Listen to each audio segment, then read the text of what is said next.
Hello everybody, my name is Miguel from Carcentermiguel and this is my Smart Roadster, and it's the cheapest exotic sports car you will ever find. It's built by Mercedes, it's a two-seater convertible, it's rear-engined, rear-wheel drive, and it costs 7,000 euros. Let me show you. I bought this car 3 years ago-ish, maybe it's a little bit longer. It has been breaking down all the time. So I'm gonna try and sell you a Smart Roadster, but be aware, it's like driving an old British Roadster. It breaks down, you never know when it's gonna start, you never know when it's gonna stop working. Yeah. Let's start with a little walk around and a little bit more about what the Smart Roadster is. So of course, Smart is a brand of Mercedes. They make the tiny little city cars, and this is their Sportscar version. So it's a convertible. These bars they take out, so you get like the Starga style roof.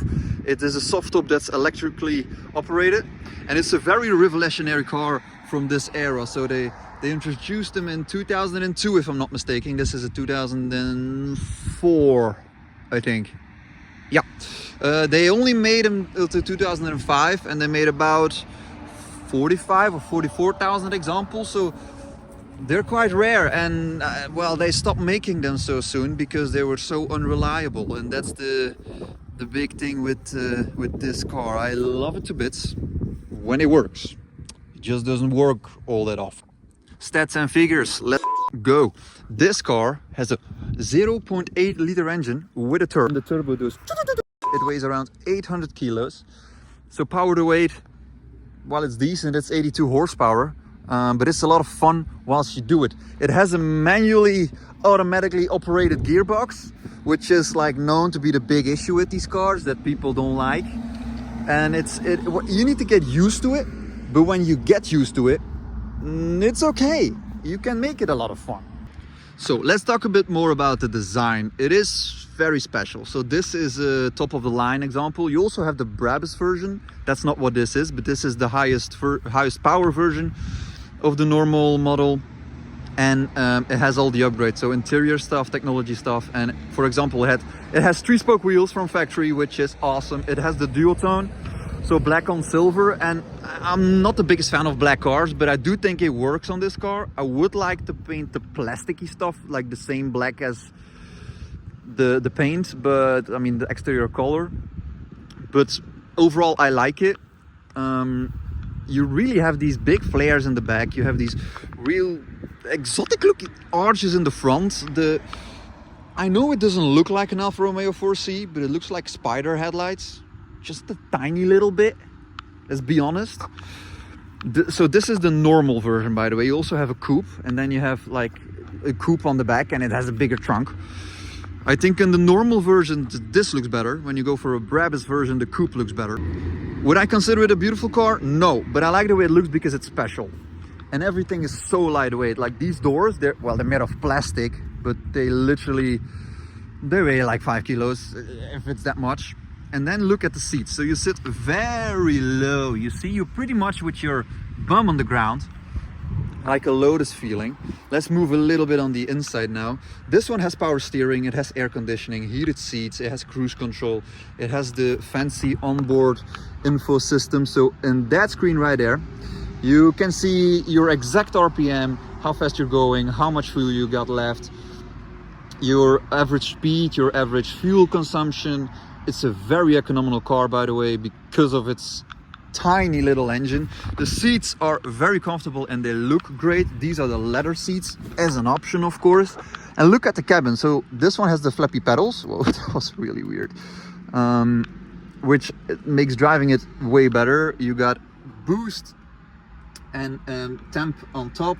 Here you got your controls. This is still the OEM radio. This is the gear lever. But look at the layout. It's very weird and very special. You don't have a lot of, yeah, that's literally my hand. But here you can open the frunk, as they say, and here you open the trunk, which we will have a look at. I just broke something in here. Don't worry. And the key is in the middle. Look, oh, beautiful. You got a little tray here, and it's the shortest car and the smallest car I have. But fitting wise, I have the most room in here. like for real. That's crazy. Look at these things, by the way. They're absolutely tiny. I have quite big hands, but that's adorable. These rails, by the way, are very easy to get out. You just push this in and they just, yeah, that's pretty much it. And I will show you, because you can install them in the front right here. This is your biggest storage area. This is where I keep the papers. So they come like across here. I have suited luggage for this, so purpose-made luggage. It came with the car. I didn't make it myself, of course. Underneath this is some mechanical stuff and the battery and all that type of nonsense. So that's a decent area of luggage, because then you have this, and yeah, that is literally nothing. Now that we are here, let me show you how we go to the engine bay, which is, well, the engine is in the back. So it's a rear-wheel driven, rear engine, Mercedes, convertible sports car, by the way. Look at that. Damn, that's dusty. It's not a fun engine to work on. I think you can see that. So 3 cylinders, 0.8 liters, with a turbocharger and a blow-off valve. And I like it. I really like this engine. Let's just sit here for a moment.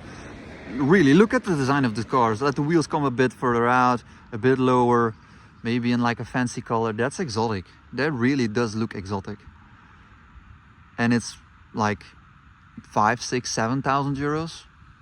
It's not reliable and it's really slow, but that doesn't matter. Look at it. 6-speed, rear-wheel drive, rear-engined, Mercedes, convertible. Yeah, that's right. So that sounds good.